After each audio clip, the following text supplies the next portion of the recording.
Hey guys! So I just submitted my dissertation proposal last night, in fact.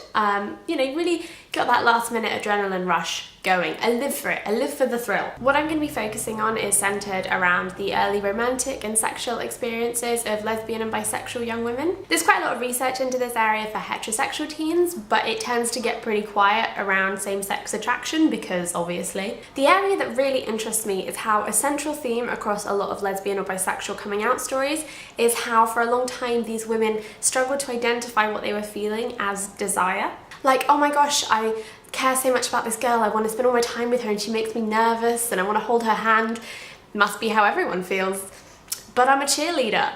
Conversely, another thread I think you see running through these stories is women who didn't identify their lack of desire.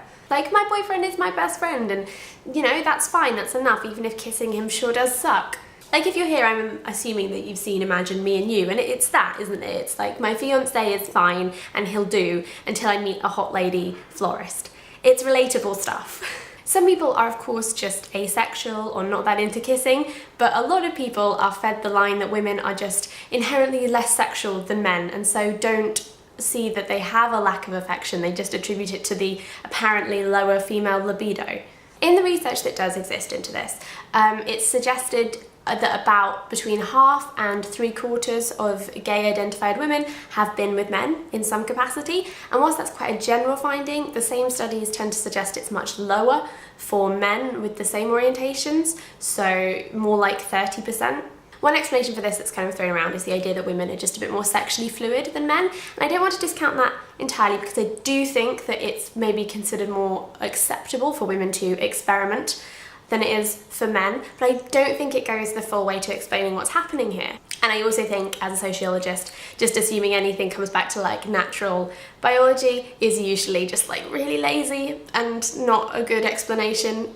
Evolutionary biologists are my natural enemies. I think a big part of the reasons why the results skew that way is we tell men they have to be so hypersexual that they very quickly become aware if they're not fitting into that model. I have done some very depressing reading in the build up to my dissertation, and a big theme across research into young people's relationships is that sex is still primarily seen by young people as something for men. The way we talk about it, the way we define it, revolves around men's experience of sex. Another big factor here, which a lot of this actually builds into, is what Adrienne Rich calls compulsory heterosexuality. When she talks about compulsory heterosexuality, Rich means the elements that come together to make women see relationships with men as their only option.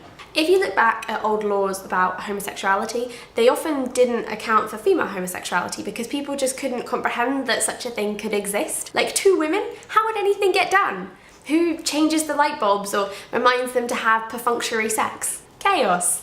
And on the plus side, this definitely meant that women could sometimes like shack up together and not face the incredibly harsh punishments that men did. But it is still a really interesting way that homophobia and sexism have cross-sections.